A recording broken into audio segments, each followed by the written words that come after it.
अस्सलामुअलैकुम प्यारे दोस्तों, एक इस्तिखारा है इय्याक नअबुदु व इय्याक नस्तईन। इसके बारे में आपने सुना होगा कि इसको दो नफल अदा करते हुए इसको पहली और दूसरी रकत में किया जाता है। इस आयत की तकरार की जाती है और तकरार करते हुए या तो आप दाईं जानिब को मुड़ जाते हैं या बाएं जानिब को। तो बात यह है कि अगर गौर किया जाए इस पर तो ये चीज़ थोड़ी सी बेअदबी में शुमार होती है।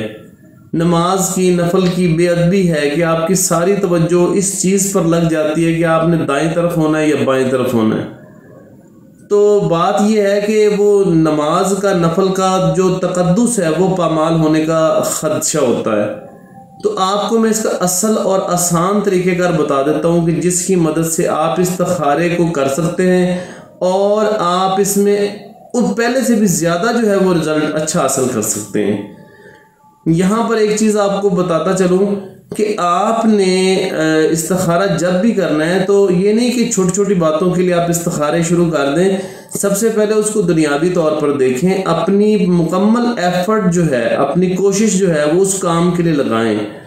और दूसरी बात का ये ख्याल रखना है कि आप मायूस भी ना हों। इन दोनों चीज़ों का ख्याल रखते हुए आपने इस्तिखारा करना है। और अब जो मैं तरीक़ेकार बताऊंगा आपने उस तरीके से ही करना है। उस तरीके से देखिएगा कि आपको बहुत जल्दी रिजल्ट मिलेगा। तो तरीक़ेकार बड़ा सिंपल है कि आपने वज़ू कर लेना है और खड़े होकर ये अमल करना है। सबसे पहले आपने दो नफल की नीयत करनी है इस्तिखारे के लिए। उस इस्तिखारे में आप दो नफल जब आप पढ़ेंगे तो जब आप इस आयत पर पहुंचेंगे इय्याक नअबुदु व इय्याक नस्तईन पहली रकत में, तो आपने पहली रकत में इसको 100 मरतबा पढ़ना है और कोई तवज्जो नहीं रखनी कि आपने दाएं तरफ जा रहे हैं या बाएं तरफ जा रहे हैं। आपने सिर्फ इसको पढ़ना है। यानी पहली आपने इस रकत में इस्तिखारे का तसव्वुर ही नहीं करना, सिर्फ नियत करनी है। दूसरी रकत आ जाएगी, उसमें भी जब ये आयत मुबारक आएगी तो आपने 100 मरतबा पढ़ लेनी है ये आयत इय्याक नअबुदु व इय्याक नस्तईन। तो आपने जब इस आयत मुबारका को जब आप पढ़ लेंगे तो उस वक़्त आपने फिर बैठ जाना है। बैठ के अपने मकसद के लिए दुआ करनी है कि या अल्लाह मैं इस चीज़ के लिए इस्तिखारा करने लगा हूँ और ये मेरे दो नफल हैं, तो आप इनको कबूल फरमाएं और मैं ये इस्तिखारा करने लगा हूँ, तो मुझे जो सही रास्ता है मुझे वो दिखाया जाए। फिर आप खड़े हो जाएंगे, फिर आप बिस्मिल्लाह पढ़ेंगे, इस्तिखारे की नियत करेंगे और आप अल्लाहु अकबर कहते हुए हाथ बांध लेंगे जिस तरह हम नमाज में खड़े होते हैं। लेकिन आपने ये नमाज नहीं, आपने नमाज की नियत नहीं करनी, ना ही नफल की नियत करनी है। खड़ा उसी तरह से होना है, अदब के साथ, नज़रें आपकी झुकी हुई हों, आप उस तरीके से खड़े हुए हैं। तो फिर आपने जब इय्याक नअबुदु व इय्याक नस्तईन पर पहुंचेंगे तो आपने इसकी तकरार शुरू कर देनी है। आप देखेंगे कि तकरीबन जब आप 10, 20, 15 मरतबा पहुंचेंगे या आप पढ़ते जाएं, कुछ ही टाइम में आप दाएं या बाएं जानिब होंगे।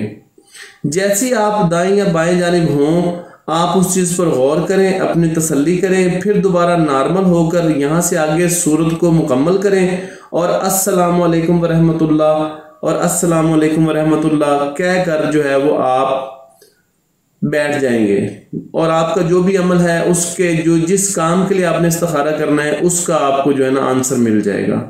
यहाँ एक और चीज़ का भी आपने ध्यान करना है। और उससे पहले मैं ये बता दूं कि मुराकबे के बारे में लोग बड़ा सवाल करते हैं, पूछते हैं, तो उसकी सारी तफसीलात हमारे व्हाट्सएप पर जब आप मैसेज करेंगे तो आपको मिल जाएगी। आपने वहाँ रूहानी कोर्सेज का पूछना है या मुराकबे का पूछना है तो उसका व्हाट्सएप पर ऑनलाइन कोर्स जारी है, तो आप उसको कर सकते हैं। और इसमें जो ध्यान रखना है, वो जो चीज़ मैंने आपको बतानी है वो ये है कि आप इससे पहले कुछ सदका ज़रूर करेंगे, चाहे कोई 10 रुपए के चावल हों या कोई भी चीज़ हो, उबाल कर परिंदों को दे दें, परिंदों के आगे डाल दें, या फिर जो है वो आप वैसे सदका खैरात कर लें जितना हस्बे तौफीक हो सकता है। बहुत कम मिकदार में करना है, ज़्यादा नहीं करना, ठीक है। तो आपने इस चीज़ का ख्याल रखना है। अगर कोई बात ना समझ आए तो आप जो है वो राब्ता कर सकते हैं। बाकी ये मेरे कोर्सेज मौजूद हैं, इनके लिए आप व्हाट्सएप पर राब्ता कर सकते हैं जो 1 महीने में आपको करवा दिए जाएंगे। बहुत शुक्रिया।